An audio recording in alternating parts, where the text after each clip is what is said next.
Let's get started. Good afternoon, everybody. Thanks for being with us again as we tackle Unit 5. I am going to turn it over to Phil right away so we can go ahead and get started. Thanks for being with us again today, Phil. Hey there. So I plan to share screen and that.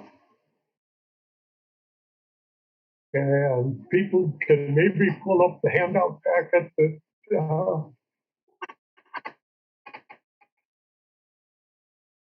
Dave had sent around. Now, this one is kind of unusual. And we had decided, even right from the get-go, that we would organize it this way. And then Dave wound up with this conflict anyway. Rather than an outline, we basically have a handful of little pieces that support an outline.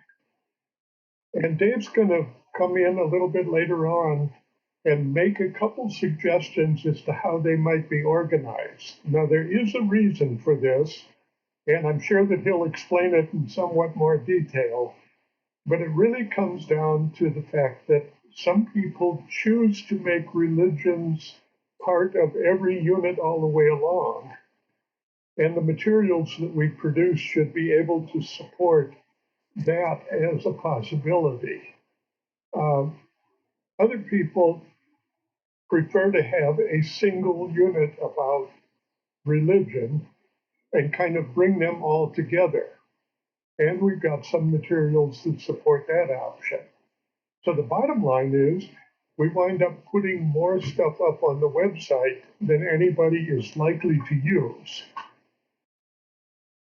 That's part one of it. Part two of it is that of all the topics in world history, this one is the one that can be touchiest in some schools. And I have to admit, I know all about that. My father, both of my uncles, and my grandfather were all Lutheran school teachers. And I wound up teaching at a Lutheran teachers college for the first 5 years until it got caught up into what could best be described as a culture war within the Lutheran Church. Religion can be a touchy subject in some areas. One of the ways that one could do to get around that touchiness is to make a distinction between religion and theology.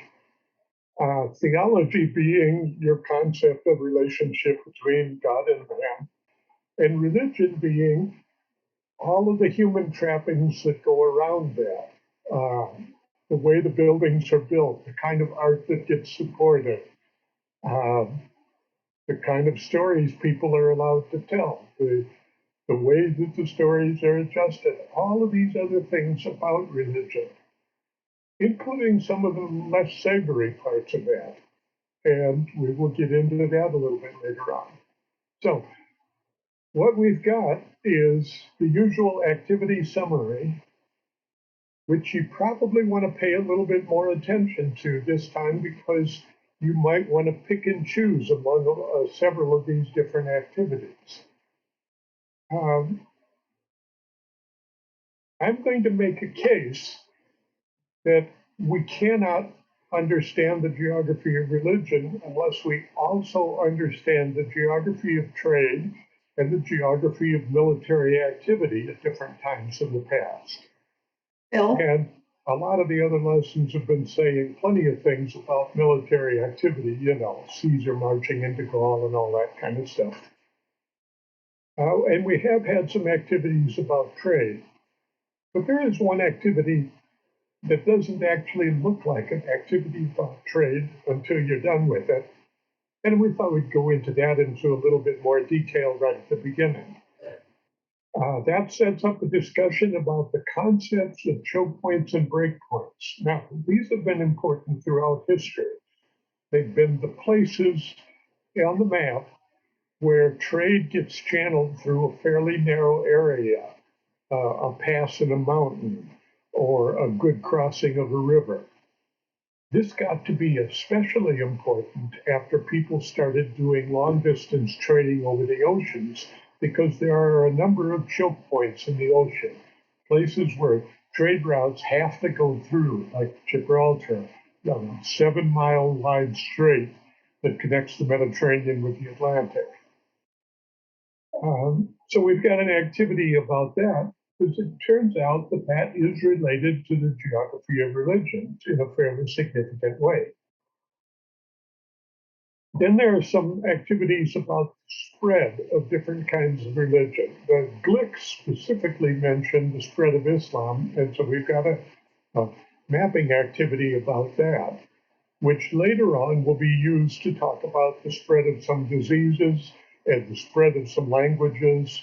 In other words, it's a way to map the spread of things. And then finally, there's a package of ways to do world religions. Now, parallel to all of that, there is a clickable map that's related to the Balaton shipwreck. There's a clickable map related to choke points. There's a clickable map about the spread of Islam and a clickable map about world religions. I'll show those way at the end of my little block of time here as a kind of review, but also as an alternative way to present these things that does not involve PowerPoints. So with that, to take a look at world history mapping activities. Phil, we Yes. are not seeing anything. So if you are sharing your screen, we are not seeing it. Uh-oh. Well, okay, I'm going to click and unshare here.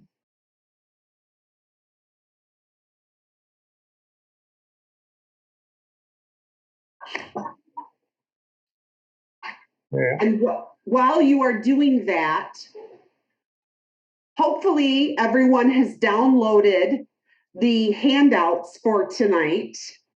Is there one particular handout that we should be looking at right now? We probably want to look at the Balaton shipwreck. Did you just get a share screen notice now? We are not seeing, oh, now it's going to happen, I think. Yes. What we are seeing is the Zoom screen and your PowerPoint.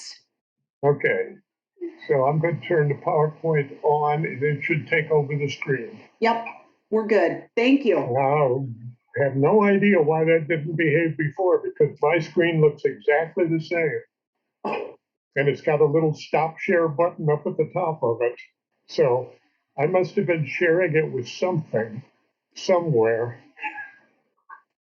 Anyway, what I had just showed you was something that talked about an activity summary and something that talked about a shipwreck and something that talked about choke points and break points. And just went off to one I didn't want to run off to about the spread of Islam and about world religions. That's an outline for the next about 35 minutes with a break tucked into the middle of it for some feedback. And then afterwards, we'll open up the clickable maps. Now that I've been scared once by the technology, I'm not about to open up a clickable map and not be able to get back to this PowerPoint screen. So with that, let's go take a look at the activity summary. You see World History Map Activities 5.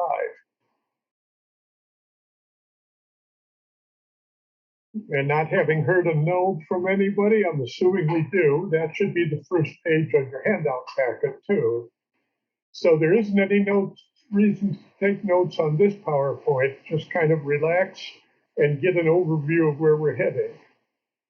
Like I say, the Balaton shipwreck is a kind of an interesting backwards way to get at the geography of trade routes, going all the way back to Caesar's time. Students view a presentation, and then they go through a step where they identify the places where the ship was built and where specific items in its cargo were grown or mined or made. Uh, Grown being spice crops, mined being gold and amber and so and manufacturing of bowls, trade goods of various kinds, silk, things like that. Just from the items of the one ship. And what you're looking at on the screen now, trade routes in the Eastern Hemisphere, is actually a screen dump from the clickable map later. Like I say, I will deconstruct that map later on. But what they see is that there were really extensive trade networks, at least 1,200 years ago, and probably back to 18 or 1900 years ago. Uh, Now, we may actually wind up producing another version of this because right at the moment I'm reading an Arabic traveler from the 10th century who had traveled from Baghdad up to the Volga River, where he witnessed a Viking funeral and participated in a slave trade up there. In other words, it's another one of these cool little stories in history that can be turned into a map activity. It basically said that somebody went from Baghdad in present day Iraq up to Bulgar, which at the time was roughly where Moscow is now. Um, that's quite a trade to be doing on foot. The second big activity we'll talk about is about choke points, breakpoints, and the development of these trade networks. They can view a presentation and then do one of two or three different worksheets. I gave you a couple of them in the handout packet, and there's more up on the website. They realized why a few places like Byzantium or Malacca were strategically important very early on. The spread of Islam is a mapping activity. It looks a lot like the Maurya Empire activity because, in fact, it uses the same skill, but it uses it on a map that's a little bit more complex than that one was. And so we'll go through how that works. They learn how to make a map of geographic diffusion when the data are a little bit more complicated. And they see how earlier warriors and traders helped to spread one of the world's major religions. Now, people have asked, why don't we have a similar activity for the spread of other religions? And there is an answer to that. The answer is partly in the next PowerPoint, but it's partly that Islam actually spread outward fairly regularly. Christianity spread kind of in a leapfrog fashion. That is, there was a Christian church in China before there was one in Turkey. In other words, it did not spread outward from the center. It spread with long distance traders at very early times in history. Hinduism did not spread very far at all for reasons we'll get at in the PowerPoint. Buddhism spread by three different routes at three different times, and that's just a much more complicated map. So the bottom line is that the spread of Islam is the only religion that's spread out in a fairly regular fashion. And it's a glick, so we need to do it. The activity then includes a number of supplementary pages that can be used to extend it to the present day. And the clicks actually talk about that. The big PowerPoint is about the origin and spread of religions. And this is a PowerPoint where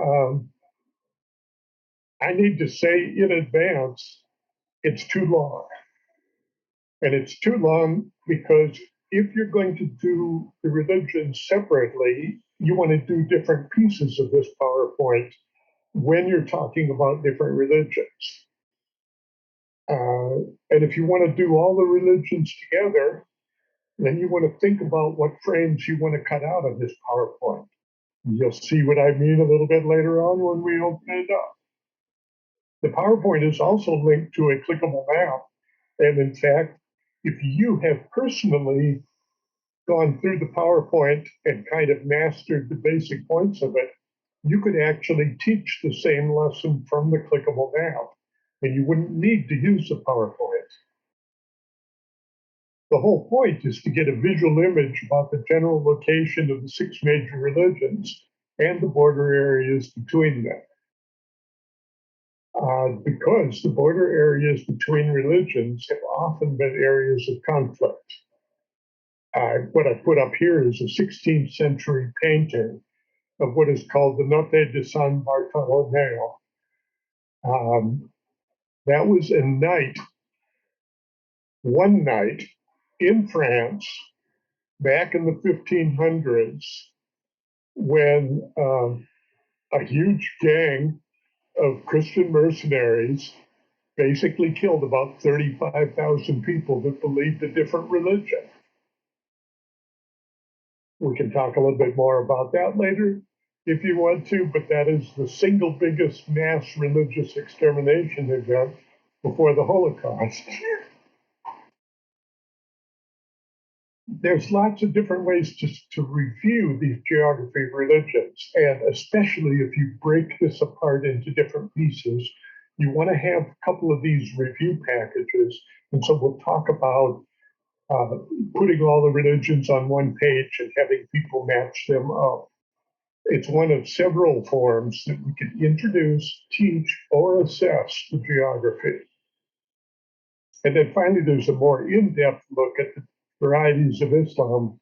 This is actually a summary of what might have been done in 6th grade if your school does giants in 6th grade. But if they didn't, you probably want to at least take a look at this. Again, it's a presentation and a clickable map to look at the geography of religion in the Middle East and to try to identify how that religious geography is related to some of the conflict areas now, like in Yemen or in Syria. And then there's some summary activities about global religions, along with a handful of mini activities that were actually contributed by teachers. That is, a teacher in Dearborn, after having seen this package, put together a 10-question true or not, where the student reads a statement, looks at the different PowerPoints, and then tries to figure out if they're sure it's true, they think it's true, they're not at all sure, they think it's probably false, or they're definitely sure it's false. It's a kind of a critical reading activity. And I thought that was cool enough that I asked the teacher permission to reproduce it and put it in the packet here. And there's a geohistogram activity. So that's a quick summary. As usual, these activities are designed to support the lessons you're already doing. And Dave will give you a couple of those outline lessons later on, that these things can be then put in, and the website actually explains, where some of these might be slotted in. So I won't steal any of his thunder at all. I'll just say the activities are designed to reinforce each other and to build on other activities. And they're designed to have a bunch of different things that students do.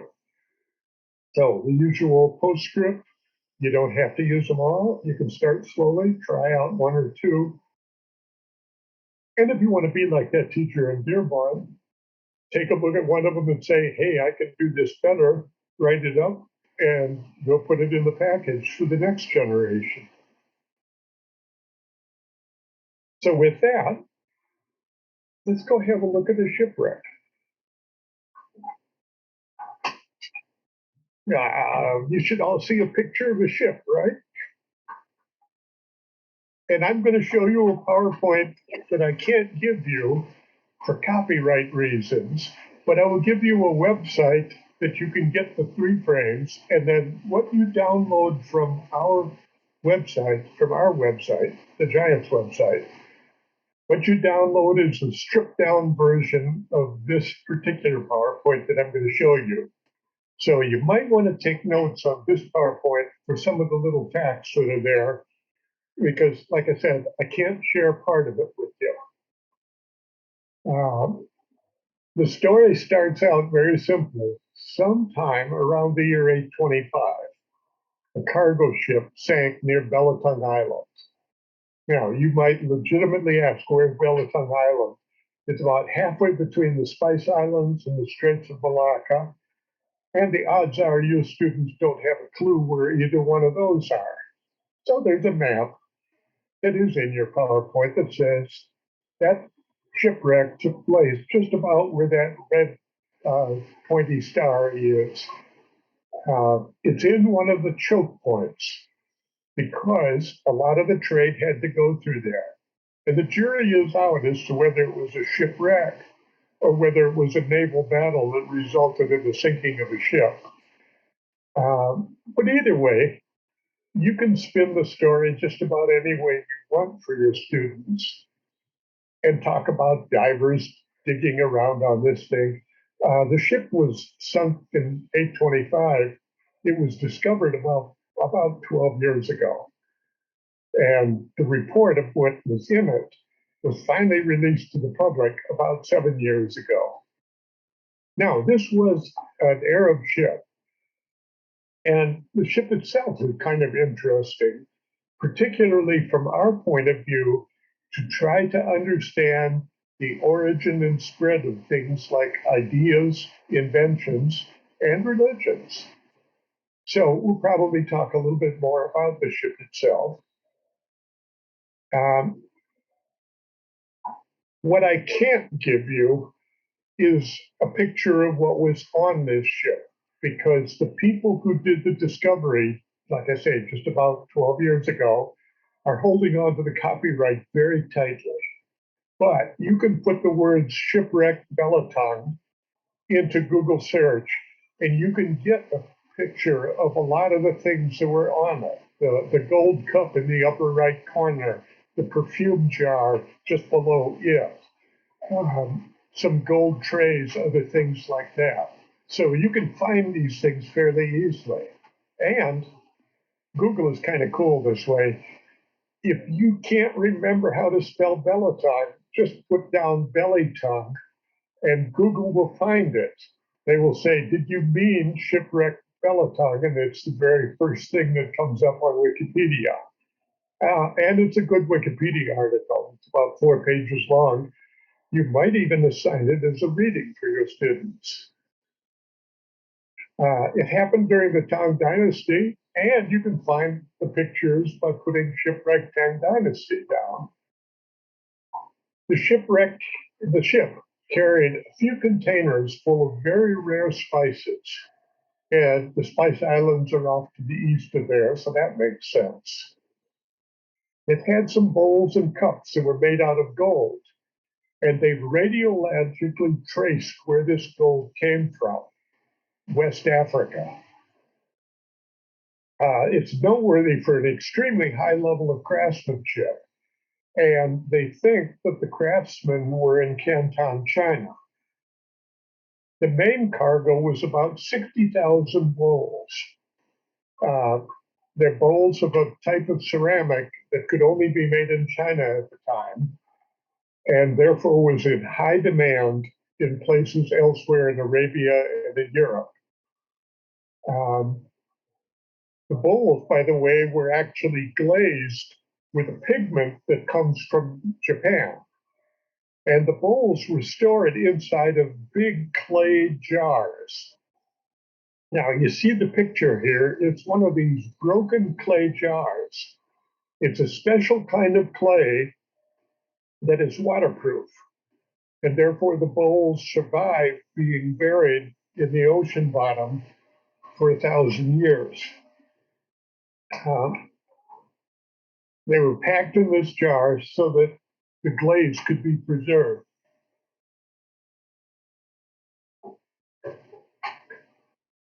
The big jar was made in Mesopotamia in a town called Samarra. And the ship was a monument to skilled shipbuilding. Now, let me remind you of the date of this. This was 825. I don't know what your textbooks say nowadays, but the textbook that I looked at just 4 years ago was saying that transoceanic sailing could not happen until the Portuguese invented the caravel and Prince Henry the Navigator set up a navigation school, and then Vasco da Gama went out into the unknown with the new kind of ship that was invented in Europe. And you hear it from the tone of my voice that that story is basically false. In other words, there were ocean-going ships making very long-distance trades at least 1,000 years before the Portuguese came along with their caravel. And part of it was this kind of ship, which is called a dhow, D-H-O-W. This particular one that I photographed, that was in this photograph, is called the Jewel of Muscat because it's a replica. And Muscat is the capital of Oman because Oman is the country where this ship was built. The picture shows an idea of what the size of the ship is. You see the 4 workmen standing on the scaffold on the side of it. But take a quick look at the size of that ship. That's what it looks like inside. And then you come up with something fairly interesting. This ship was built without any nailed screw or glue of any kind. It was sewn together with fibers made out of coconut. So you've got here the Jewel of Muscat, and you've got these boards, and you can see the sewing that's on this. Like I say, all of these photographs are just real easy to find when you go out on the website, but I can only give you some of them that are in the public domain on our website. But the result was a ship that could bend a little bit as it was going over the ocean, and therefore it could ride the waves fairly well. And do this way back around 800. So there's a book called Shipwreck, The Town Treasures and the Monsoon Winds, that shows basically where this individual ship probably had to travel, or at least meet up with other ships in order to put together the things that were on its cargo list. In other words, when students go through this activity, which I'll show you with the clickable map later on, they will basically put together the trade routes of the Eastern Hemisphere. So the ship was built in Oman, but the wood that it was used came from Zanzibar in West Africa. The shipwreck happened in Indonesia, and it was all full of those bowls that were made in Hunan, China. Some of the bowls were holding spices that came from the Spice Islands. The bowls were packed into clay jars that were made in Samarra. The captain's cabin had a number of gold utensils in it that came from, the gold at least, came from West Africa. And some of the jars that looked like they had spices in them actually had amber that came from the Baltic region. In other words, it basically had put together most of the important trade routes of what's called the Maritime Silk Road and the Trans-Saharan roads, and so on, which will show up when we look at the applicable maps later on.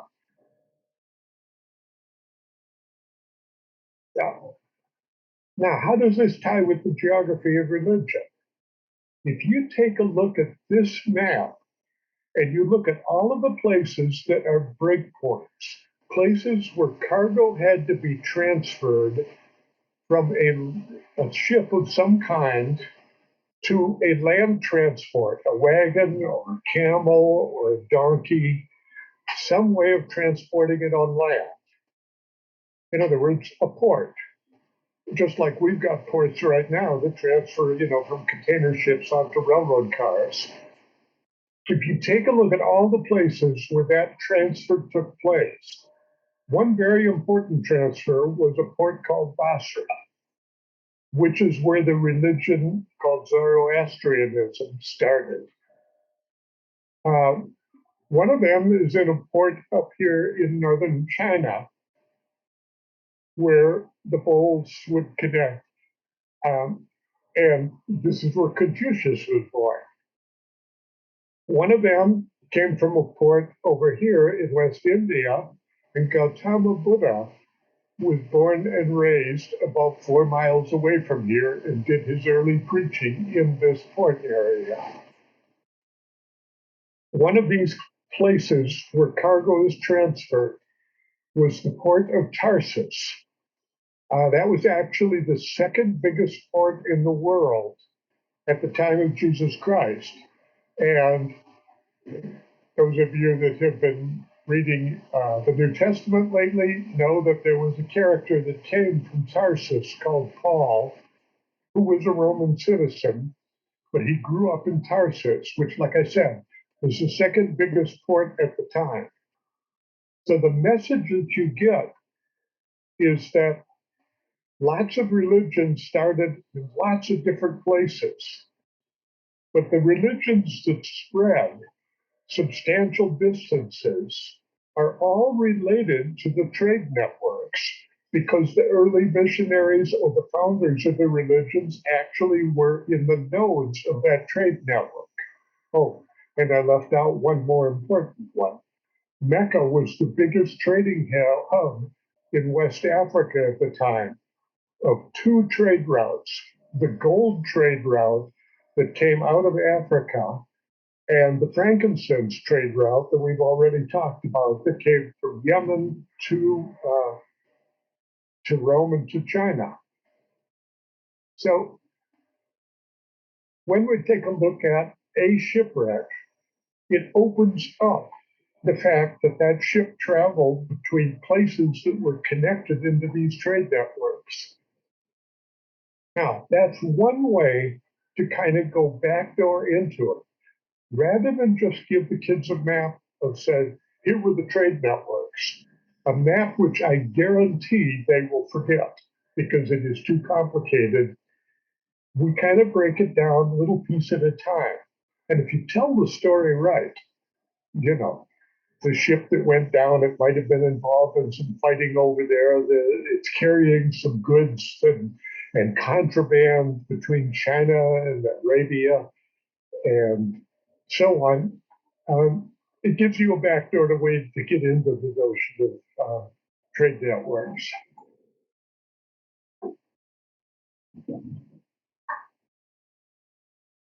Now, trade routes in the Eastern Hemisphere is a different way to approach it. If you don't want to use the shipwreck story, there are other ways to do this. This one actually assumes almost no background knowledge in your students, so you might want to steal a frame out of this and put it in the previous PowerPoint if your students have a little trouble even knowing where China is. And we all know that a certain fraction of students sometimes can't remember where China is.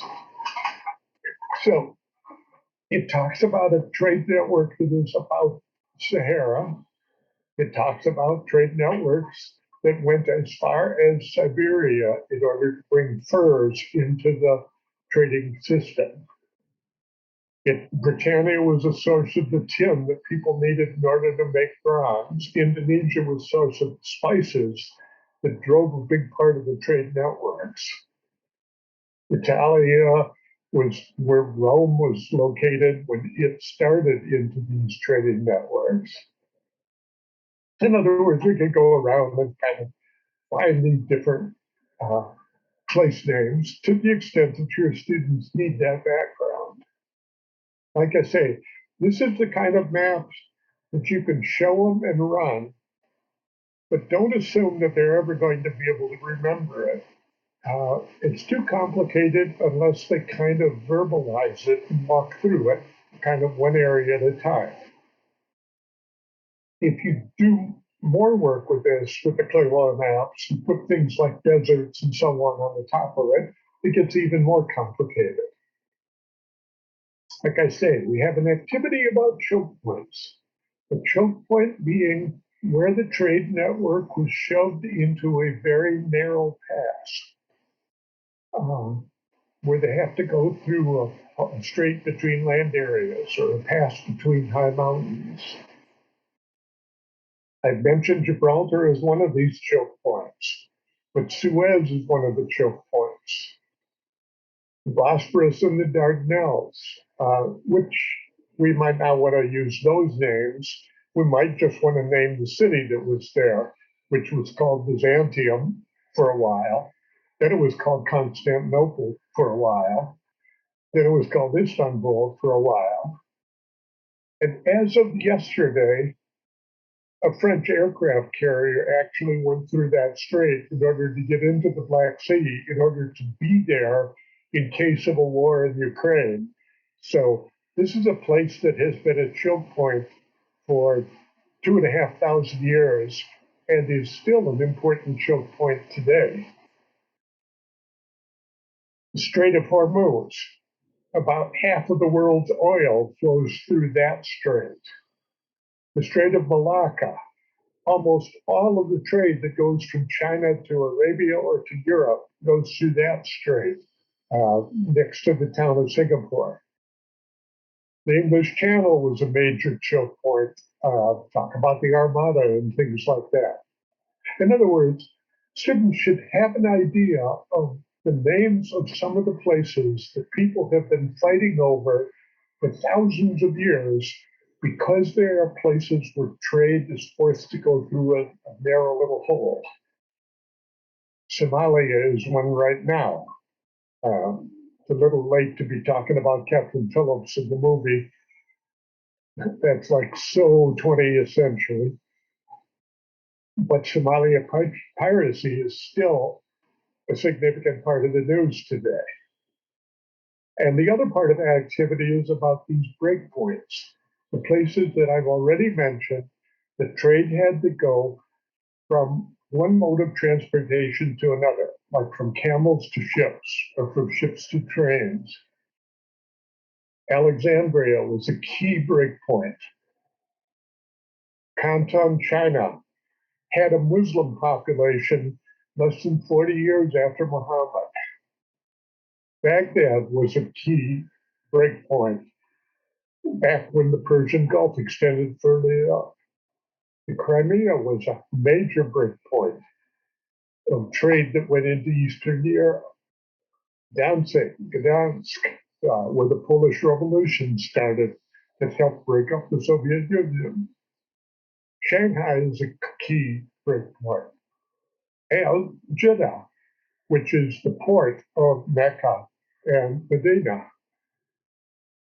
Oh, and Tarsus, Antioch, both of those towns that play such an important role in biblical history. And we mentioned Gibraltar or Tangier, Casablanca. Now, I don't know how many of these things you want to show your students all at once, or whether you want to just make an activity of some kind about these different ones here. The PowerPoint, like I said, is almost always a little bit too long, but you can use it to talk about the process there, to help define the things, to maybe pique their attention, and then move over to the printed activities, which you've got in your handout packet. The Spread of Islam is a PowerPoint that meets clicks in both 6th and 7th grade, and therefore the PowerPoint in one form or another is available. The 6th grade PowerPoint focuses more about the geographic pattern and about the countries that are involved. The 7th grade PowerPoint focuses more about the spread. And it is 23% of the world population. So Muslim armies did conquer and rule a very large amount of real estate in what was the Islamic or the sultanates or the caliphates.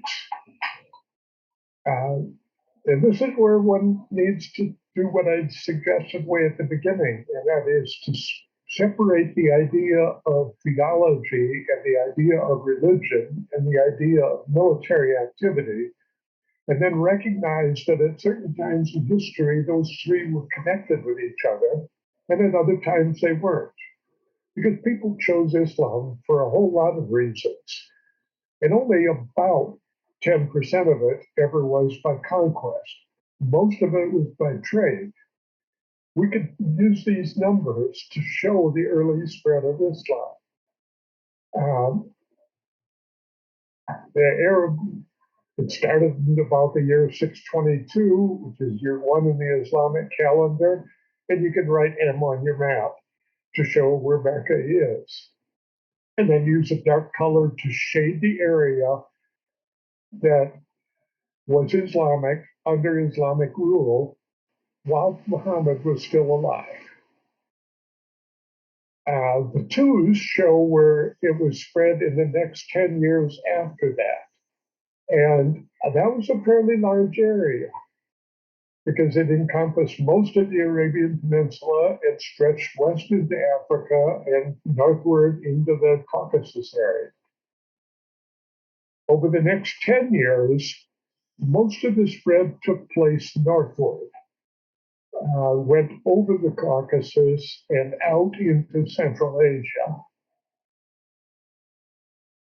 And then by the next 100 years, it had swept all the way across the African continent and into Spain and further up into Central Asia. Meanwhile, there were these trading networks that we've already been talking about, and the last frame on this PowerPoint puts a bunch of T's as to where Islamic traders did enough trade that they found it worthwhile to actually put local settlements there. And when I say settlement, it could be as many as 40,000, as in the T that you see over in China, or the one that you see down in the southern part of Malaysia, near where that ship went down. So students could find all the T places, connect them with lines to show the trading networks, and you get an idea of what they're trading over here. And then finally, the Seljuk and Sultanate armies brought Islamic rule into Europe and into India. And the last step of this particular PowerPoint is to show how those spread out. So, like I say, that's a PowerPoint that basically shows the spread of Islam over about 130 years after the Muhammad. I told you that we'd link that to present day maps so that you can see the number of countries that were there. And if you take a look at the populations of these countries, you find out Indonesia is the biggest Islamic country in the world by population. Pakistan ranks second, India third, Bangladesh fourth, Nigeria fifth, Egypt sixth, Turkey is seventh, tied with Iran. In other words, I've gone through most of the top 10 before I've gotten to a single country that is in anyway. The sixth graders should have had a look at this as they're talking about the geography of religion in sixth grade. But if they didn't, you might want to flip this map up so that they see what it looks like. The review is about where did armies spread the rule of Islam and where did traders and missionaries spread the beliefs of Islam, because those were different. And the differences are important in order to understand the geopolitics of today. This is a PowerPoint that was used in sixth grade but also available for seventh grade if you want. And then the one that compares the different world religions. This is the one that I suggested you might want to either take apart and show separately at different times, or um, take a real serious look at how many of these frames you want to show if you put it all together. Because the PowerPoint itself is like all of our PowerPoints. It's a little bit too long. We're going to look at the 6 religions that have the most believers today. Focus on where they started and how they spread. And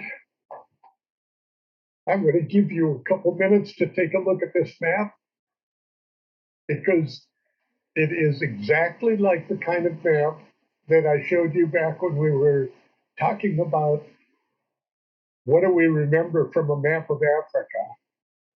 And I'm going to say we can look at this map for a couple minutes right now, stretch a little bit, roll your neck around like I'm doing, take a sip out of your bottle of body armor or whatever you've got.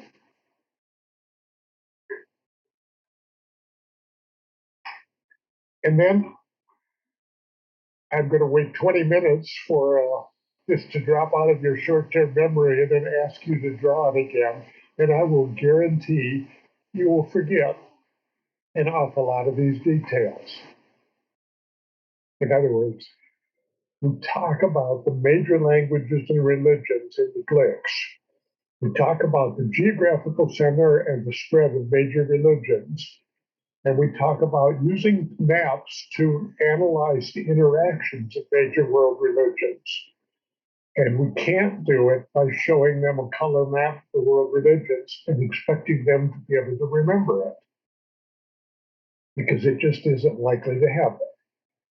So, a PowerPoint that is a little bit too long, but it's that way for a reason. You might want to break it into 5 or 6 different pieces, or you might want to take some individual frames out of it and show it as a summary, or both. According to many historians, Hinduism is the oldest religion on earth.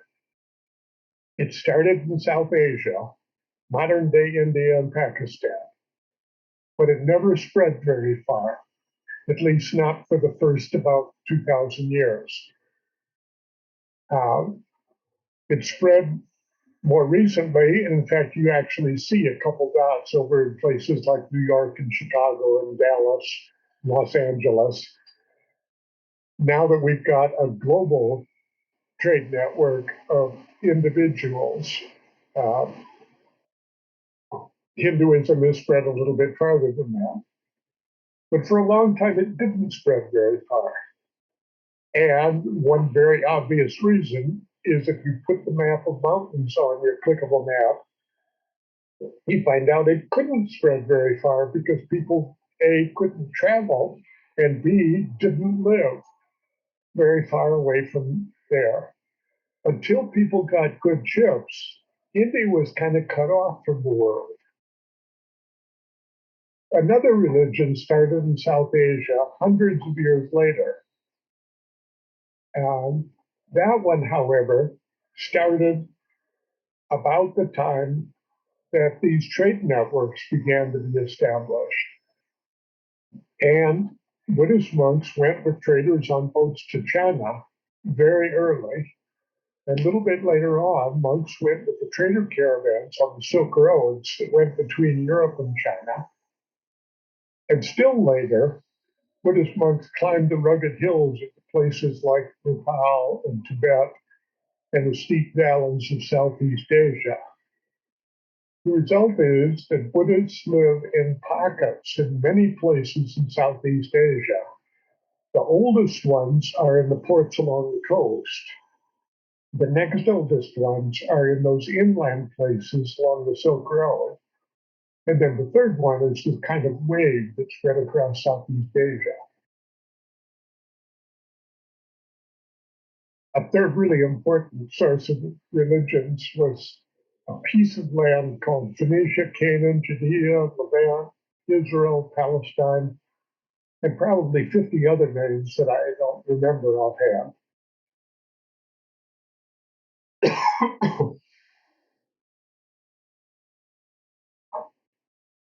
This is where Europe, Asia, and Africa joined together. It is the choke point of the world, or the crossroads of history. And because these trade networks were so widespread, the religions that started in this small area, Judaism, Christianity, and a little bit later, Islam, spread very quickly along these trading networks. The most important early Christian missionary we've already mentioned was a Jewish man named Paul. Came from Tarsus, a major trading city in Asia Minor. He was also a Roman citizen, which allowed him to travel free on any Roman ship, which is why he wound up traveling all over the Roman Empire and stopping at the major ports, which we've already talked about. Ports like Ephesus and Thessalonica and Philippi and Rome itself. As Christianity spread, the Roman Empire was also becoming larger. It was pushing up into Britain, it was pushing into Europe, it was pushing south into Egypt and into Ethiopia, and so on. About the year 285, the Roman Empire was divided, and that division was really important for the spread of religion. The city of Rome remained the capital of the western part, and of the religion that we now call Roman Catholicism, and the city of Byzantium, remember, that choke point, became the capital of the eastern part. The Orthodox kind of Christianity spread north and east from Constantinople. This is now important, therefore, in Greece, Serbia, Ukraine, and especially Russia. And there's a little separate group of Orthodox Christians in Ethiopia. The Roman Catholic kind, as you know, spread west over most of Europe, and then along with European colonists, particularly from Spain, France, and Portugal, it spread all over the world. And there is a clickable map of our colonies if you want to carry the story that far. Spanish colonists carried it to Mexico and to the Philippines, different parts of Central America. Portuguese colonies to Brazil, to different parts of Africa. French trappers and missionaries brought Catholic Christianity to the French Canada. And then finally, 600 years later, the religion called Islam, that we've already talked about as to how it spread both east and west from Mecca along the old trading routes. Protestant Christianity was a split that happened in the 1500s away from Roman Catholicism, and British colonies were important in the spread of Protestantism, and to a somewhat lesser extent, the Dutch and Belgian colonies. When you put all of these on one map, you get a great big cluttered mess, which has its use, because now you can look at the places where different religions get close to each other and might be a source of either trade or conflict, depending on what the local rulers are doing. So Hinduism started in South Asia, didn't spread very far. Buddhism spread east on the trading networks. Islam spread widely east and west from Mecca, and on the trading ships to places like Bangladesh and Indonesia. Orthodox Christianity north and east from Constantinople, Roman Catholic Christianity around the Mediterranean, and then on the colonies over to Central and South America and to some other places like the Philippines and French Canada.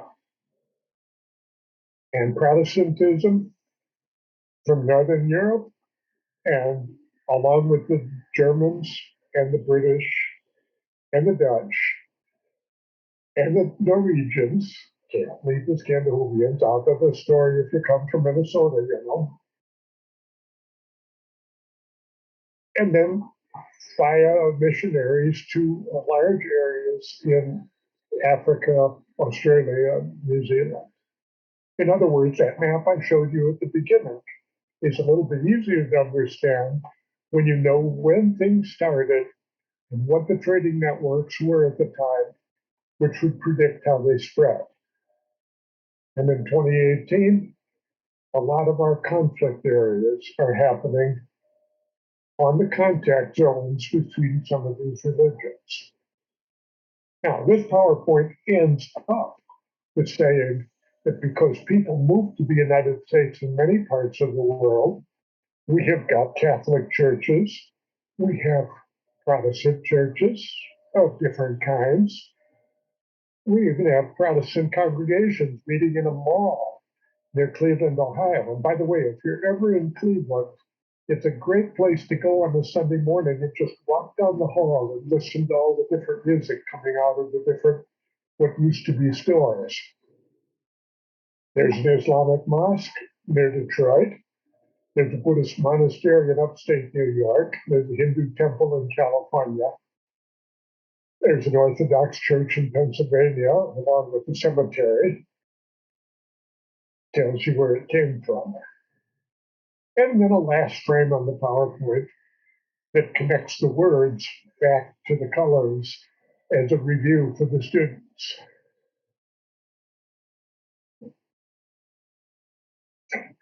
Now that's the stack of PowerPoints. And then as promised, and I'm just going to open these up for a second just to show you that you could teach every one of these stories from the clickable maps, because our clickable map package has one called Eastern Hemisphere Trade on it. And the Eastern Hemisphere Trade has got the land trade routes on it. It's got the sea trade routes on it. It's got a bunch of important sites and the names that were attached to those sites if you actually want to memorize that kind of thing. You can put things like rivers, mountains, deserts, and so on this thing. It's got the dry areas. But one of the things that it has is what a group of teachers in Detroit wanted to use.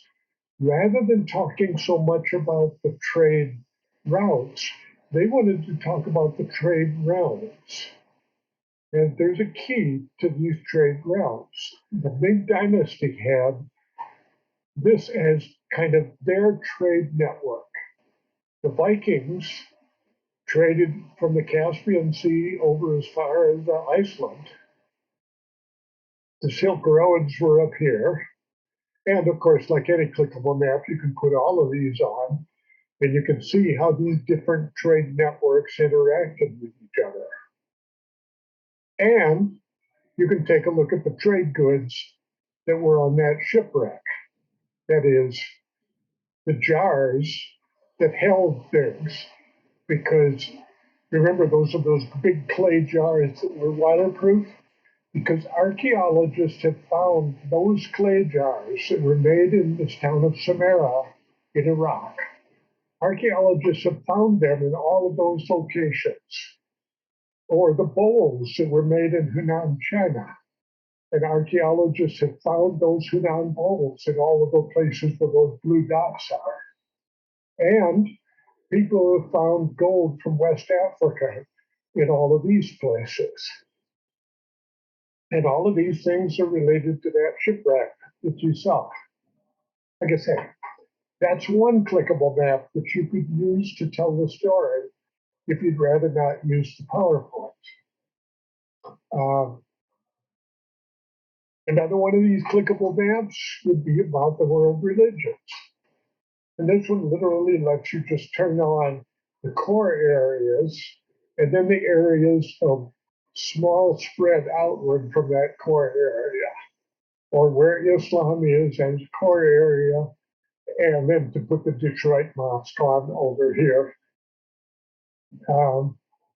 It's got a note about other religions. And otherwise, it's just a straightforward clickable map. You can put on things like the traffic lines and the mountains and the population, and stuff like that.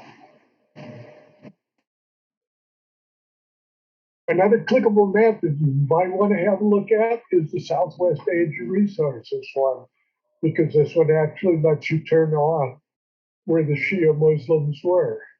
And you could put country borders and country names on or off as you see fit. Um, but if you want to understand the roots of ISIS and of Al Qaeda, you've got to realize that one's Shia and the other is Sunni, and they just don't get along with each other, at least at that level of the warlords. But again, I want to separate the beliefs from the political actions of some of the believers. It also talks a little bit about the Kurds and about the old names that were there long before modern borders were put in. And it's got Ottoman provinces, and Silk Road lines, things like that. So, like I say, you could go to these clickable maps. You can even talk about European colonies and how they spread on a clickable map. That the clickable maps give you an alternative way. The last comment is that the geohistogram is an activity, but you could also do it as a presentation using the clickable map as a base, because it has got, uh, say, the spread of Buddhism or the spread of Islam, the starting area of the major world religions. The Epic of Gilgamesh, Judaism, Hinduism, Buddhism, Confucianism, Shintoism, Christianity, Islam, various Mesoamerican religions, and then finally Protestantism. And then it's got how some of these have spread to different world regions. So this gives you a great big package of separate pieces that Dave, who I'm hoping has joined us now, is going to be able to explain how to put these things together into one of several different outlines and to connect these pieces. Because, like I say, these pieces are not the main story. The main story for for rollout number 5 is about the belief systems and the influence in history of these world religions. What you just got here is a whole lot of different ways to be able to talk about the geography of these religions, where they started, where they spread, how they spread, and where they're important. So with that, we've gotten to the end of my time frame with a little bit of time to spare, which could be used for some questions, some stretching, another sip out of my can over here. And I should turn off my share screen here if I can figure out where that button is. There we go.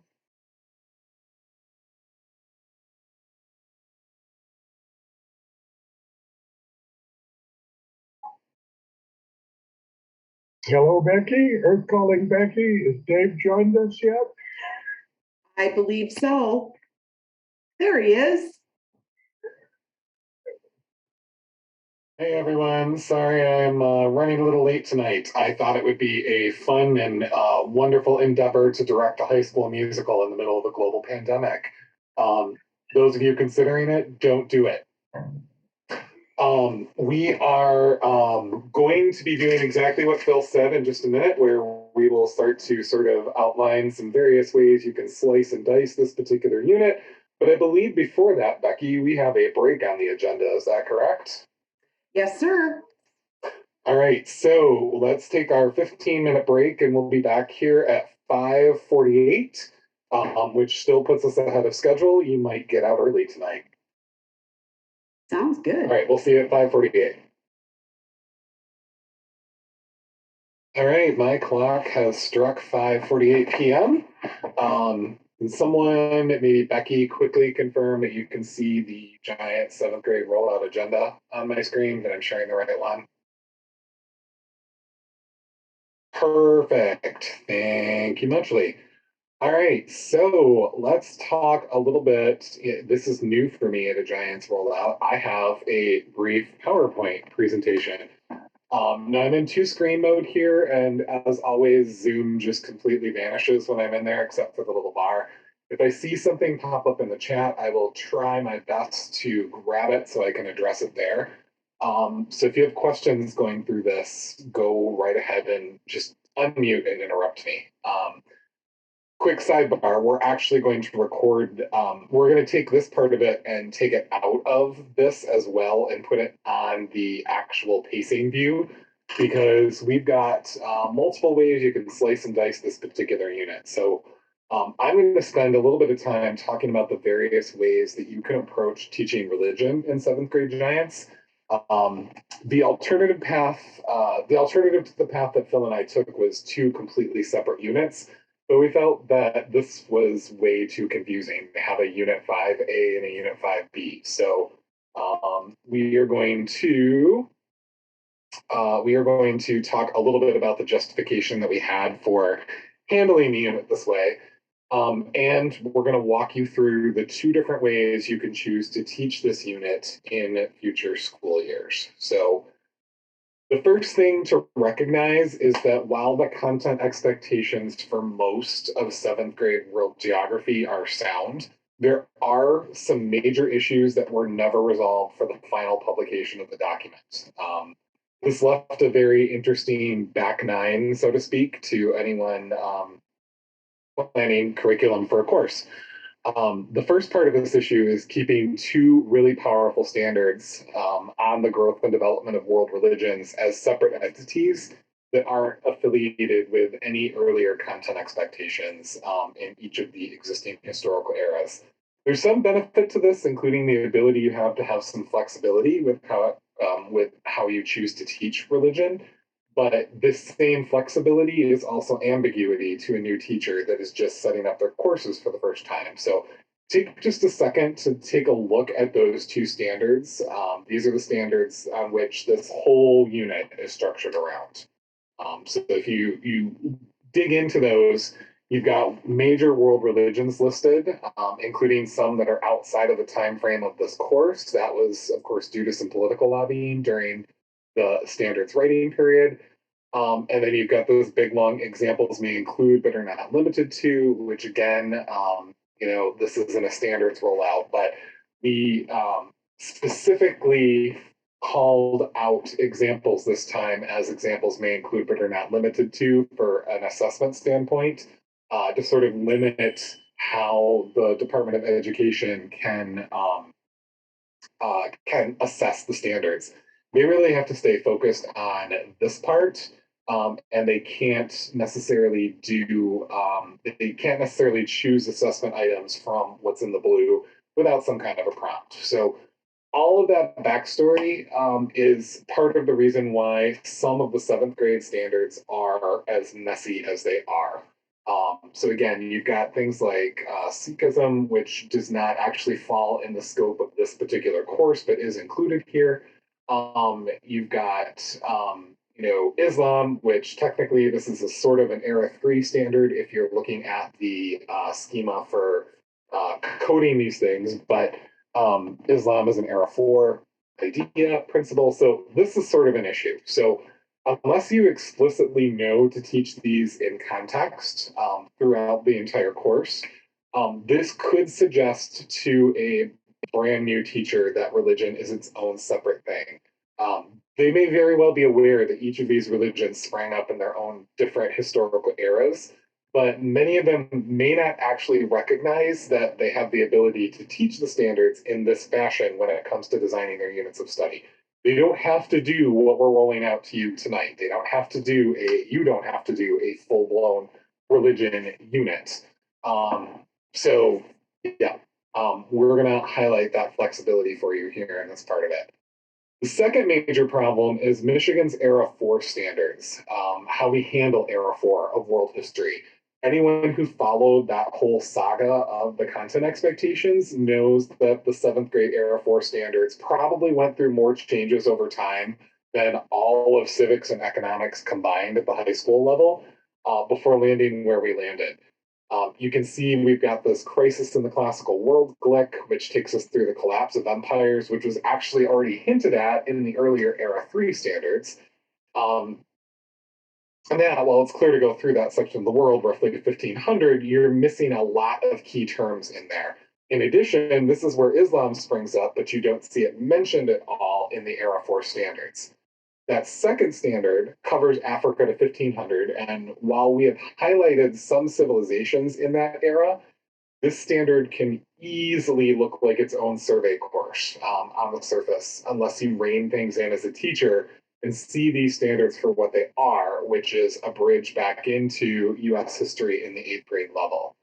And then the final standard completes that bridge by talking about North America to 1500 CE.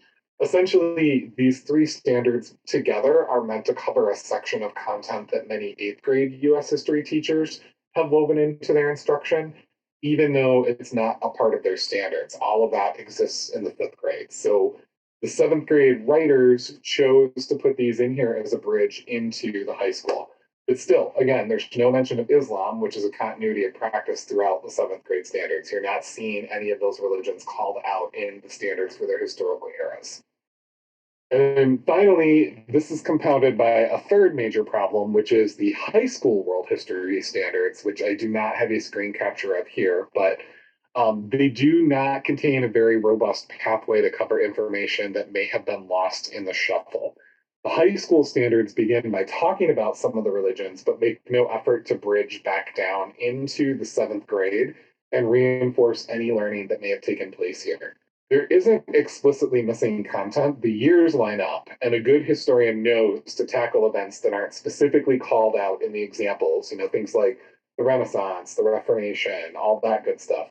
And a good set of teachers know to sit down with their counterpart in the other grade to make sure that all of those important topics are covered somewhere. So you've got some sort of map of where to end in seventh grade and where to begin in high school. But again, the setup of our content expectations for those two courses do not mesh as well as the whole US history saga that unfolds between fifth grade, eighth grade, and high school.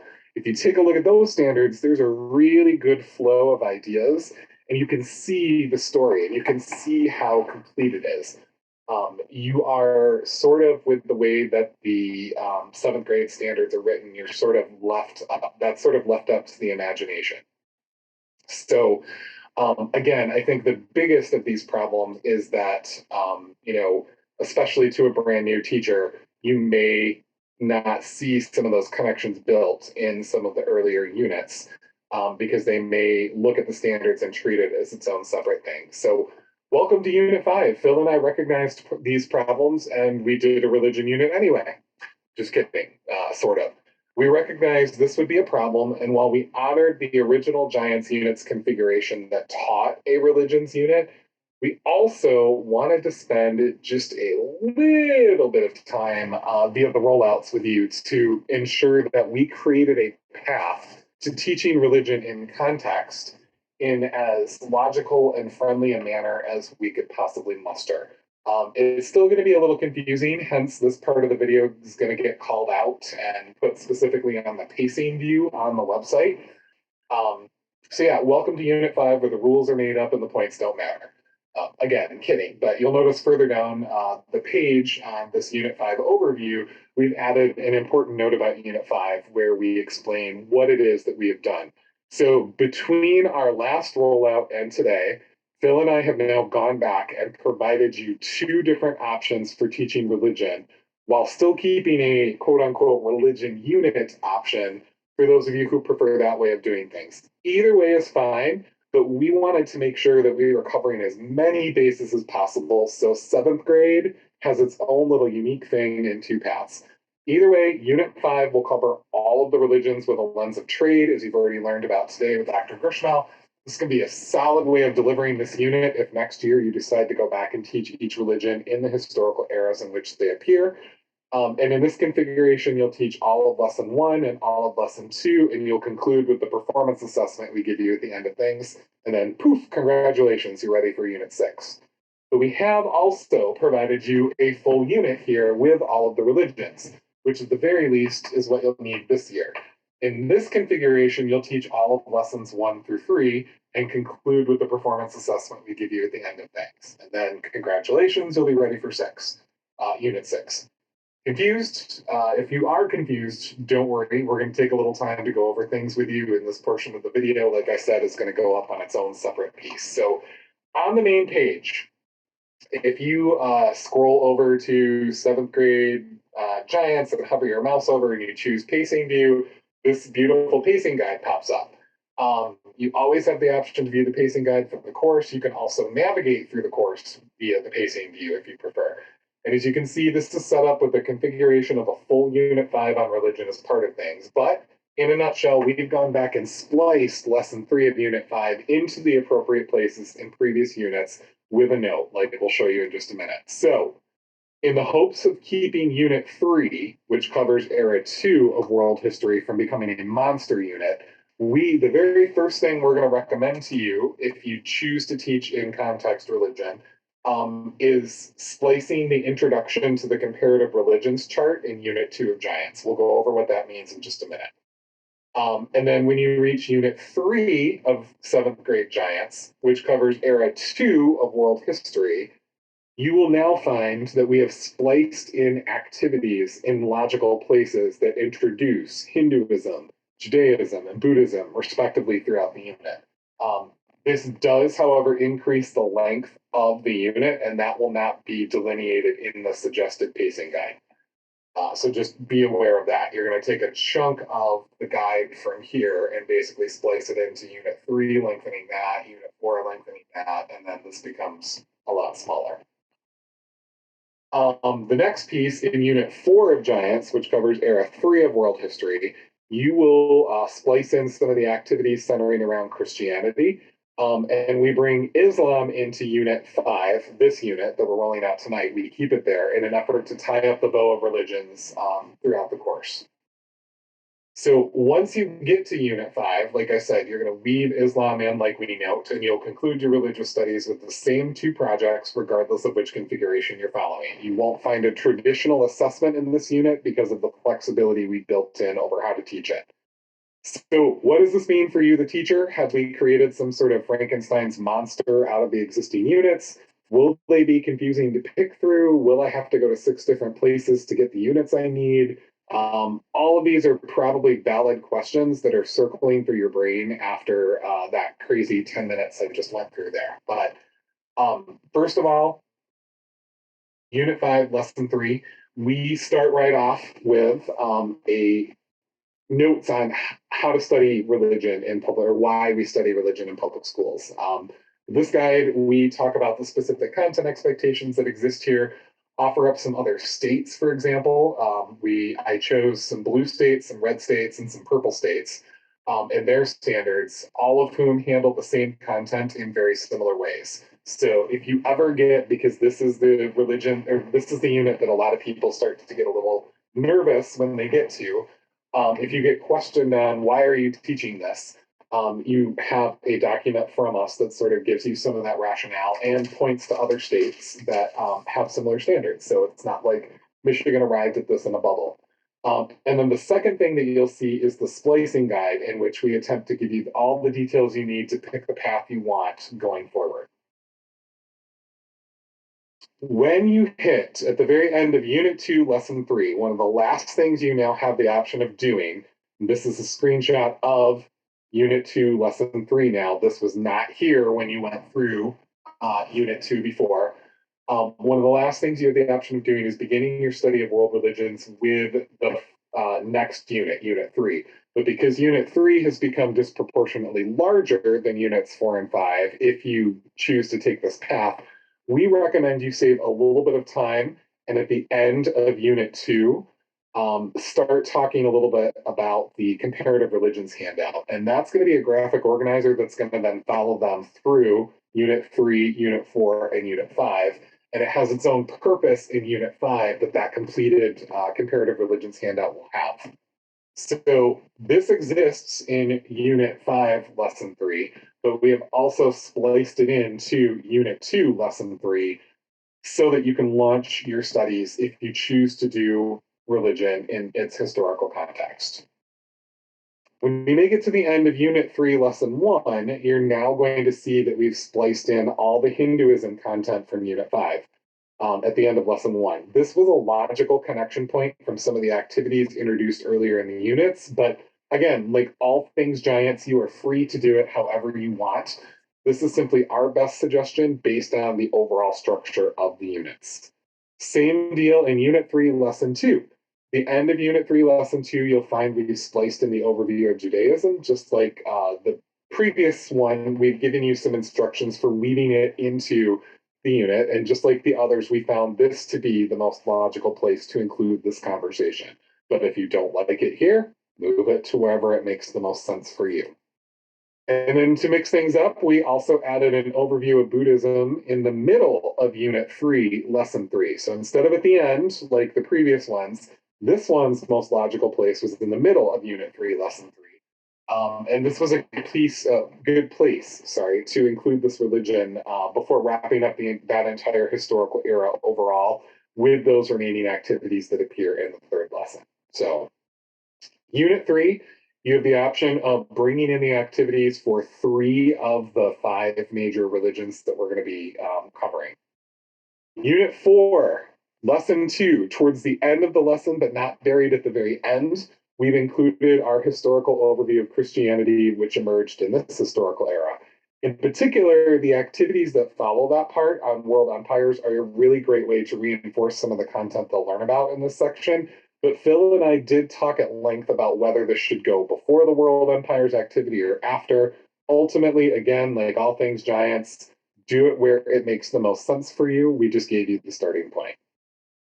And that brings us to Unit 5, this unit. And if you're treating the religions as their own separate thing, you still have to introduce Islam. And this, Unit 5, Lesson 2, was the best possible place for it, given that Unit 5 is sort of over Era 4, but also sort of over Era 3. It covers both of those to some degree. Either way, we conclude our analysis of religions in this unit, and Islam is the final part of the assessment for the unit, which we'll talk about later on this evening. So you will find, if you're following this path, you will find at the start of Unit 5, Lesson 2, the yellow splice guide that says, okay, here's where you teach Islam, and here are the activities that you do. So there is no perfect way to teach these standards because the standards themselves, as I've already, kind of showed you, are imperfect. But we wanted to give you the choices to be able to do as many or any of these directions as you see fit. And our hope is that the yellow boxes throughout the earlier units, coupled with the where and when guide I've now sort of summarized, is the best path to doing that. So before I get into the next part of things, does anybody have any questions? You can either unmute or throw them in the chat.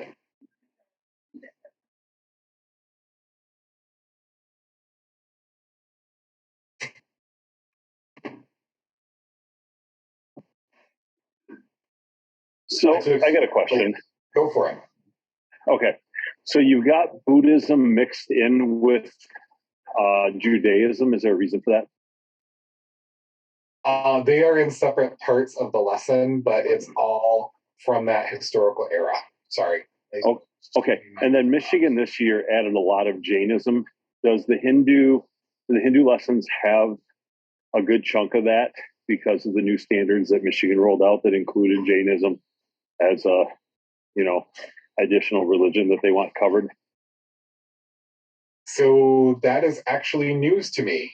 So no, but that'll be something that I guess Phil, Becky, and I sort of circle the wagons on and talk about. Yeah, it's quite mentioned. I mean, anytime now in the standards that they go over, especially the new standards, when they talk about the religion, they do list Jainism in there as like one of the religions that, I've been trying to definitely hit on this year to include, because that tells me there's going to be a question next year on the M-Step for it. Becky, do you know anything about this? No, I do not.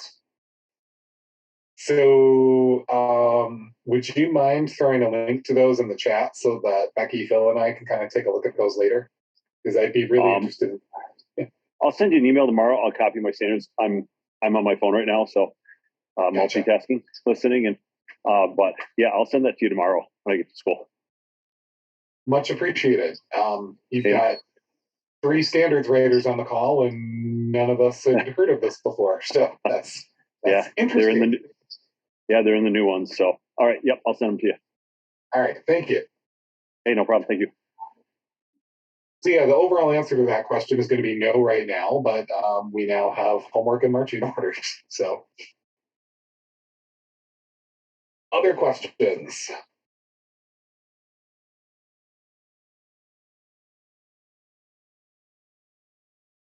All right.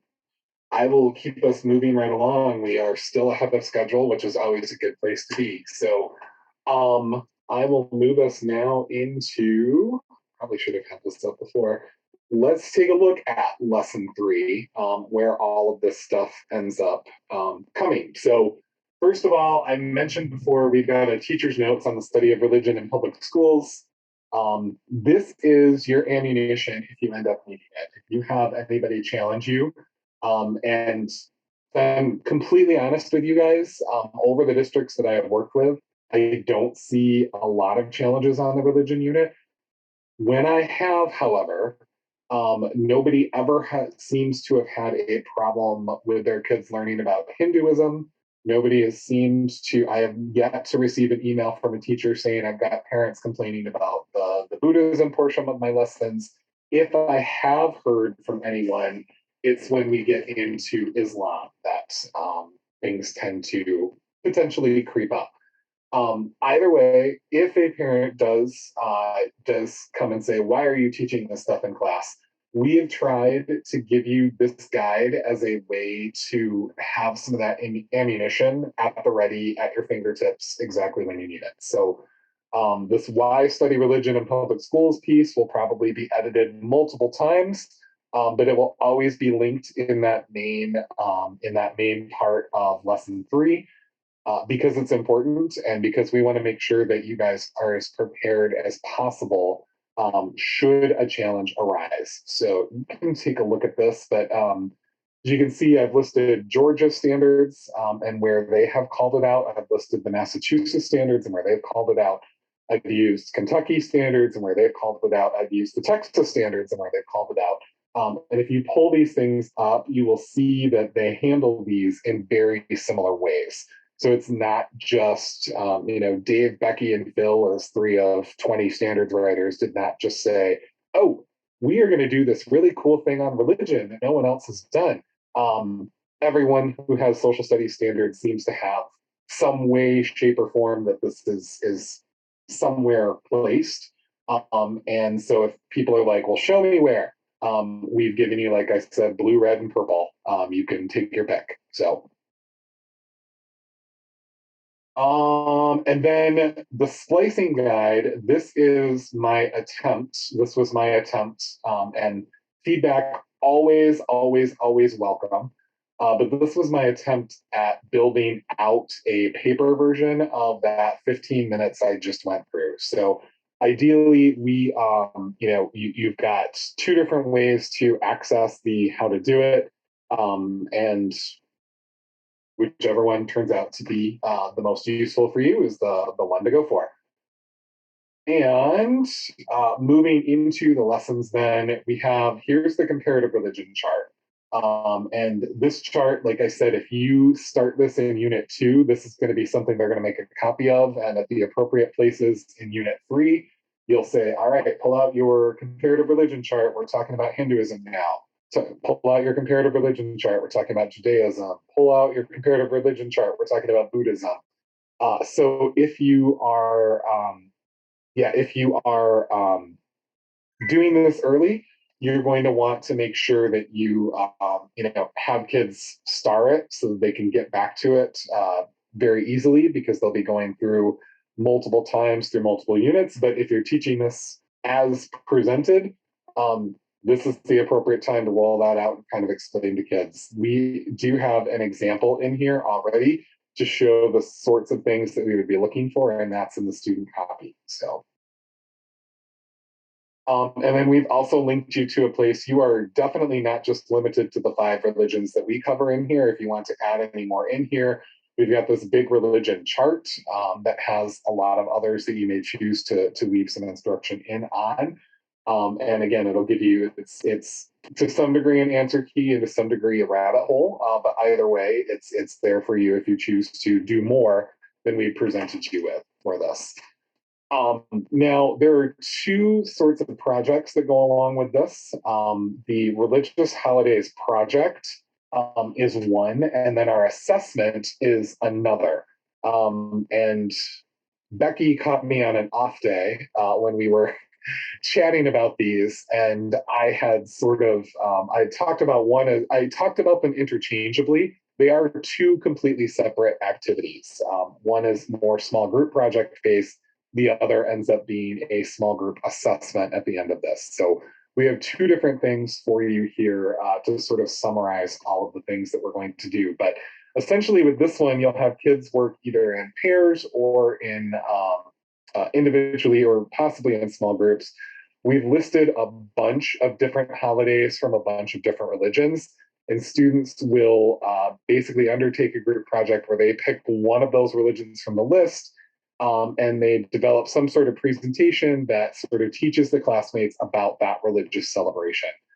We've given them some things to think about, including, the average length of where they should be, but you can see we're well represented from each of the major religions that we're covering in here. And that is one project that you'll introduce to kids before you start your study of each individual religion, because you're going to want to kind of have them think about this as they go through and learn about each one. So then we get into some solid sections from each of those major world religions. Our ordering here mirrors open book. You can see we've got an open book. Chapter 5 is linked here as part of this. This is multiple days for each of these. Part of it will be reading from the open book. Part of it will be, a brief Dave Johnson Spartan presentation over one of those. And then there's an activity of some sort that goes along with each one that, again, is designed to sort of highlight some of the components that we talk about both in the overview presentation and in my open book when we get to those sections. Same deal for Christianity, same deal for Islam. Islam, we have once again provided you more things. Again, go as in depth into it as possible. But again, we are pulling out some vetted stuff from a variety of sources here that will help you if you do encounter any challenges. And God willing, you won't, because these are standards. And as I've already covered multiple times, many states have them. All the states are jumping off that bridge, so Michigan needs to as well.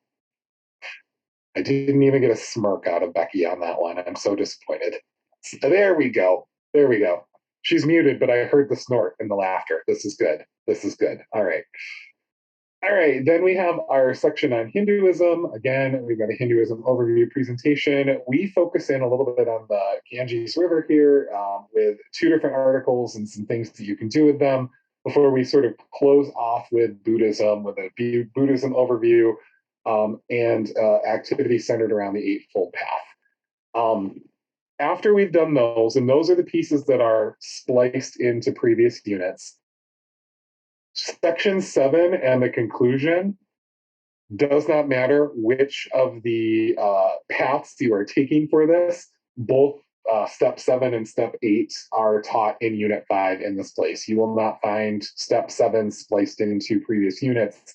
You will not find Step 8 spliced into previous units. So just know that if you are in the future year taking the path less traveled or more traveled, I don't know, there's no survey data. I don't know which path is more traveled, but if you're taking that path and you're going through, just note that Step 7 and Step 8 are still taking place here. finally, we bring you back to the religious holidays project. So once completing that, you will then go through and have them pick their holiday. And then if that wasn't enough, we have a performance task based assessment for this unit.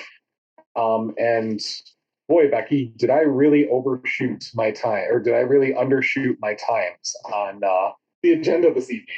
Not that I think anyone's going to complain, but I guess before we move into the assessment piece tonight, I was dead sure when Phil and I met to go over this unit, I was going to need a full hour to do everything that I just did. But apparently, I only needed a half an hour. So before I get into the assessment conversation, Becky or Phil, is there anything you want to add that I may have missed or not done clearly?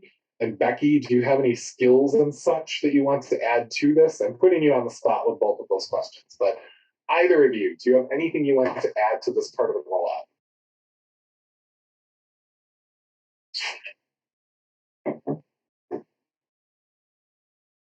I don't have anything additional, Dave. I think it'll just come through as you and I are discussing the rubric. Gotcha. Gotcha. And for once, Phil is speechless.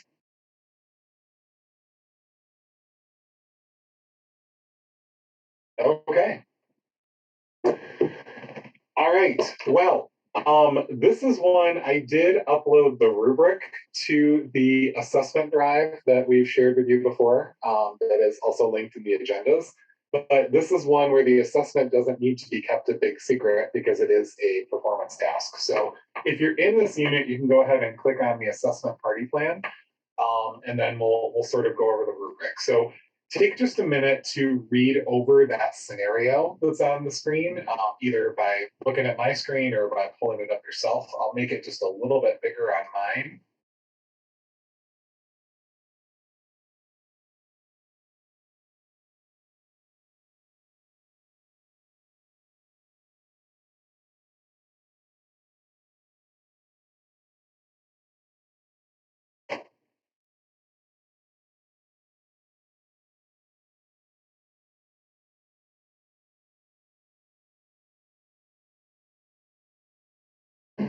So there you have it. This is going to be the big assessment for this particular unit, and it's project-based. And again, the reasoning behind this versus a traditional test like we've given you for the others is the multiple ways to go about teaching this unit. It just didn't seem right to have all of the assessment of all of those units come forth in the same fashion as some of the others. So you can see you have you've got a staff here that is going to make you flex that brain muscle trying to plan the perfect party.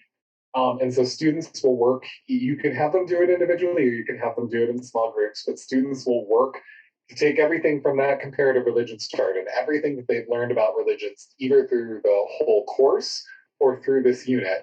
And they will try to piece together the perfect party to celebrate your small business reaching that $1 million goal. We have given some clues in here, and of course, everything is fair game that you want to give them as fair game. You know, if you want to let them use their notes or the comparative religion chart, we sort of envision that going forward with this. But yeah, they get a chance to have their knowledge of religions assessed in a slightly different fashion than we have assessed the rest of the stuff in previous units.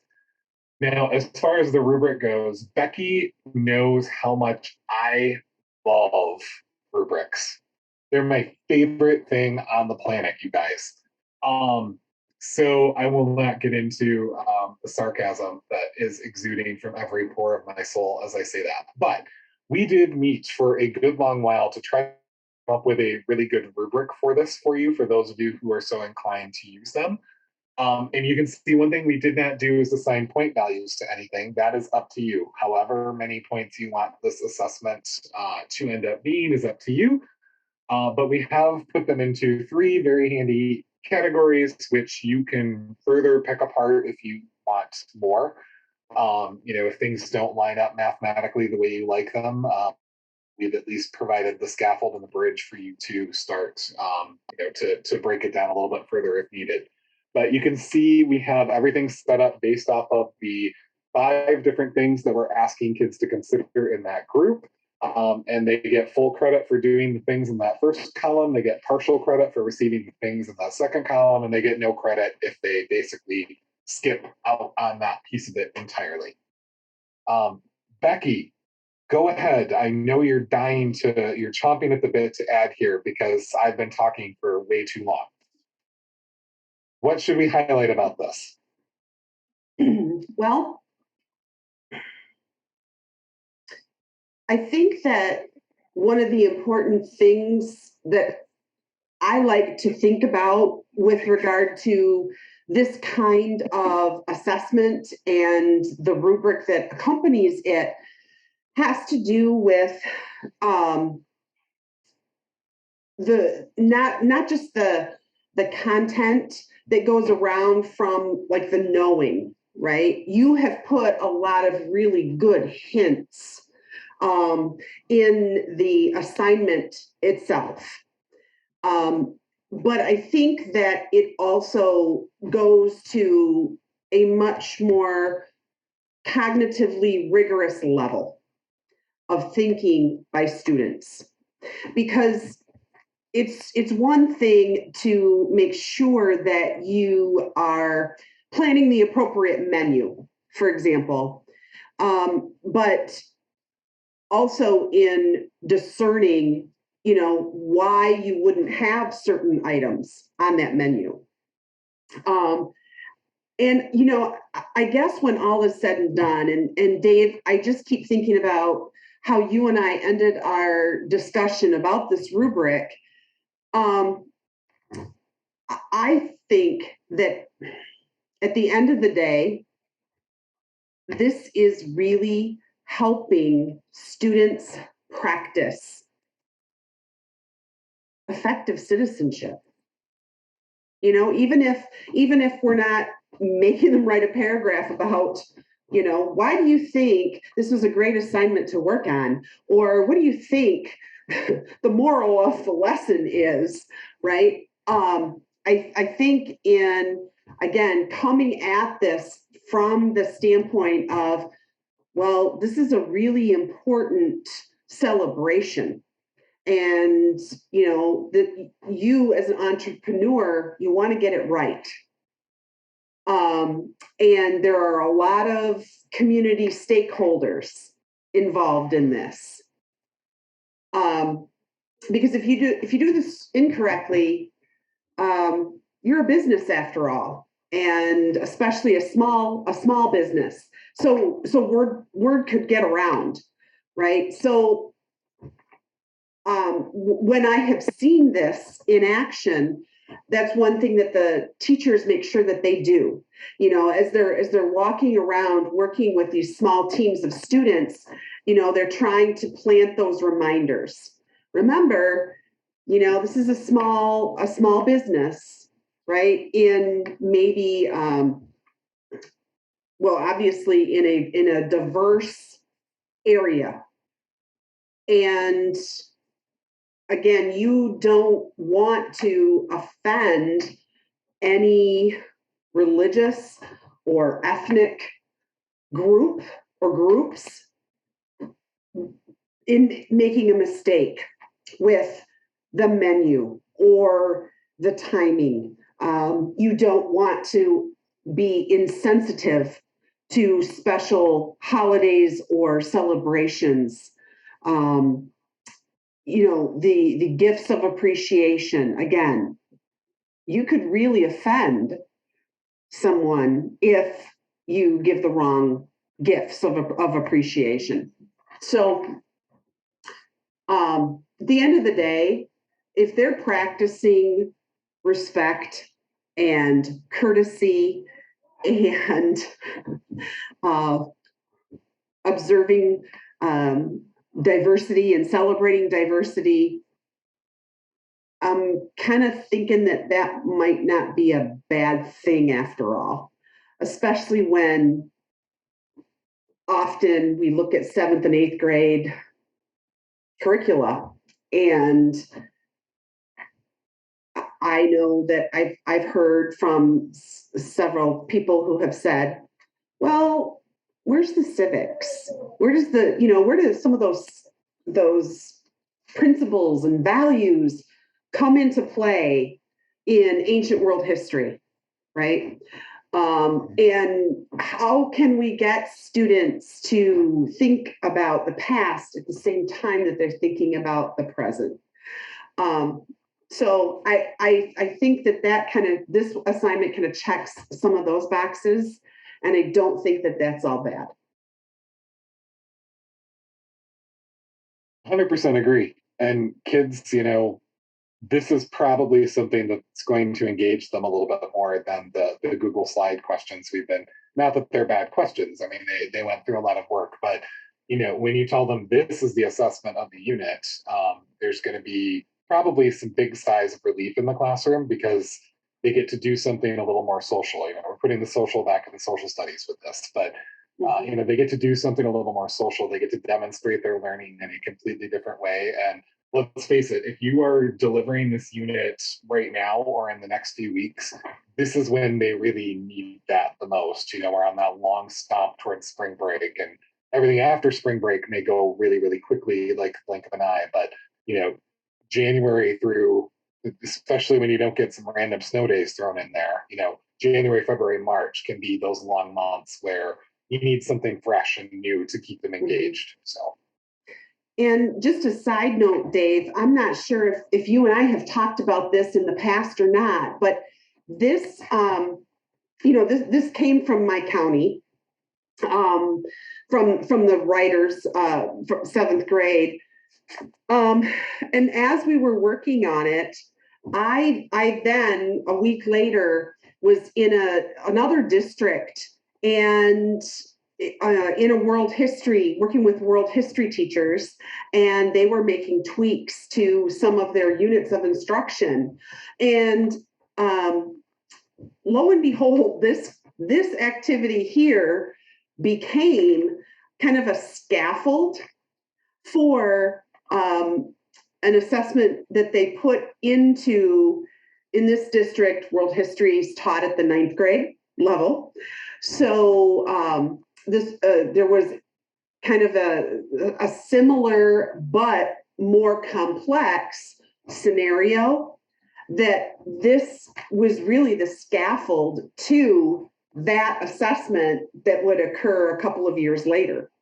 But it involved a plane crash, and students had to work with not only cultural differences and cultural diversity within a particular region where the plane crash occurred, but it also brought in some aspects of world history with regard to religion. And the stakes are higher, right? Because this is an international incident because of the numbers of people from various countries that were involved in the plane crash. And we had a good time with it. That sounds bad because it's a morbid event, but we had a great time with it in adding these layers of complexity, where we are asking students to think across time as well as across place. And I think that was a really cool. I know that they still do it. The teachers have added on to it in the last couple of years, and it's very interesting to watch the students get involved in it. But this is kind of a precursor to what they do in that district. I never thought I'd hear the words, they have a lot of fun with that plane crash. That may be the first time that sentence has ever been uttered by somebody. But sorry. Well, we have that unique opportunity here where, according to the Giants agenda, it should be 7:20 right now, and it is not. So it is, of course, much later than 7:20 for sketch purposes, correct? Yeah, it's like 8:30 right now, guys. But Phil, is there anything else you wanted to add or go over or say before we kind of close down for the evening?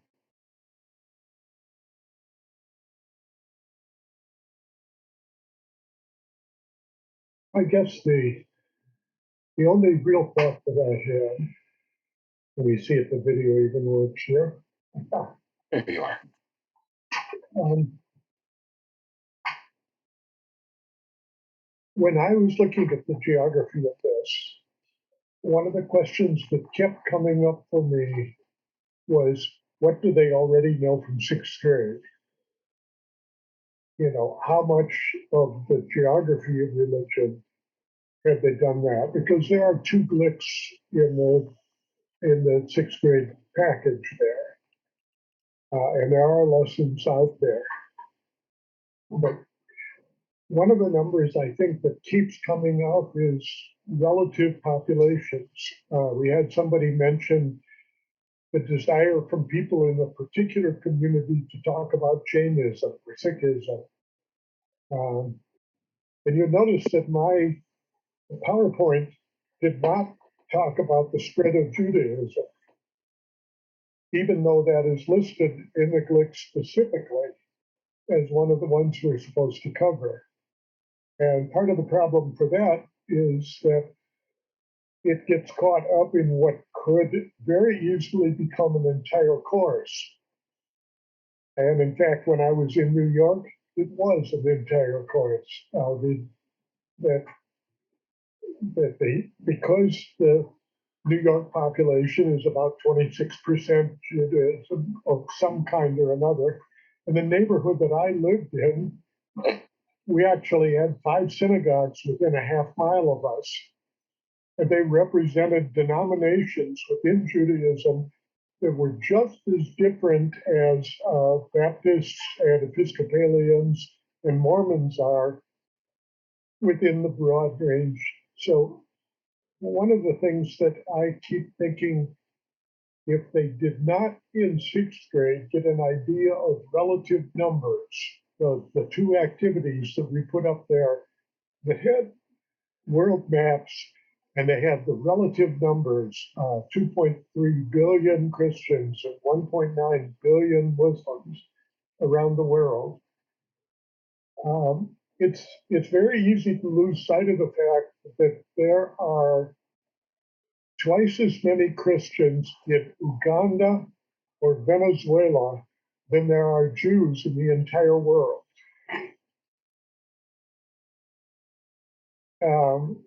That Judaism had a very outsized role in urban European history. But if you're not in a community that has got roots within urban European history, like New York did, if you're in Dearborn, you might not want to even have them on the list. Um, that is something I think that teachers ought to just have in their own mind. How many of these people live in the entire world? There are more Mormons in the world than there are Jews. And yet we don't devote enormous amounts of time to Mormons because the geography of Mormonism is a very restricted one, whereas the geography of Judaism is spread all over the world. And we're involved in a number of the major episodes of European history. So that would be my thought, that you want to tweak even the activity that Becky and Dave were talking about to fit your community. That what groups exist within your community in any kind of numbers. And that becomes a balancing act because people aren't going to stay in their community. They are going to move. They are going to find themselves like me, a Scandinavian in New York, and find it a completely different world. That the Bukharan Jews and the Reformed Jews and the conservative Jews didn't talk to each other, did not have the same holidays. It really was a very eye-opening experience to live that particular part of Kew Gardens, Jamaica, and Forest Hills in New York City. Uh, and likewise, you can go to some small town in Wisconsin and find 3 different Lutheran churches on 3 corners. Anyway, having some idea of the relative numbers in the back of your head all the time helps a lot.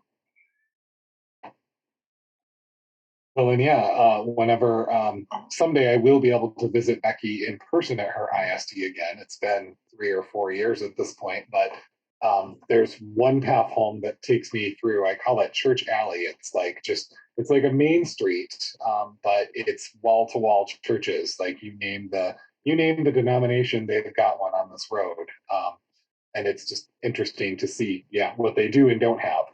Whenever I am routed through that by my GPS. Dave, I love that document you put out about, going to parents, because I work in a pretty conservative white district in mid-Michigan, and I have been called out on teaching Islam. So I always make sure that I prevalently teach Judaism and Christianity before I get to that, because then there's no question, and I can go back and track that and be like, here you go. Be like, take a look for a balancing act. I covered this, for 3 weeks, 4 weeks, and now you're questioning this next unit. There's a balance, and that's kind of what I've always found. But I'm definitely going to steal that document and have that in my back pocket, because that is a question that pops up every few years. There's a really interesting story about the development of the standards, where at one point, in reaction to a standard that we just moved verbatim from the high school down into 7th grade without any sort of what's the developmental appropriateness of this, and that was a standard on Islam. At one point, we moved all of Era 4 down into 7th grade. And in response to that, we ended up with a draft of the document. I think it was draft 17.4 or something like that. That I have them all saved because the digital pack rat in me just loves watching what happened and reminiscing over those stories. But you then ended up with a super standard on Christianity in response to that, that just blew historical context out of the water. Like, I mean, it talked about modern day Christianity and ancient, it was, there was so much wrong with the development of this standard that, like, I was super glad I was on the US history team, because I looked at that and I was like, I don't know even where to begin picking this one apart. Plus, it's all already covered here. It's always fascinating to me what creeps up and what doesn't creep up and what will get a phone call and what won't get it's a mess. It's a mess, but it's our mess. We love it, right, guys?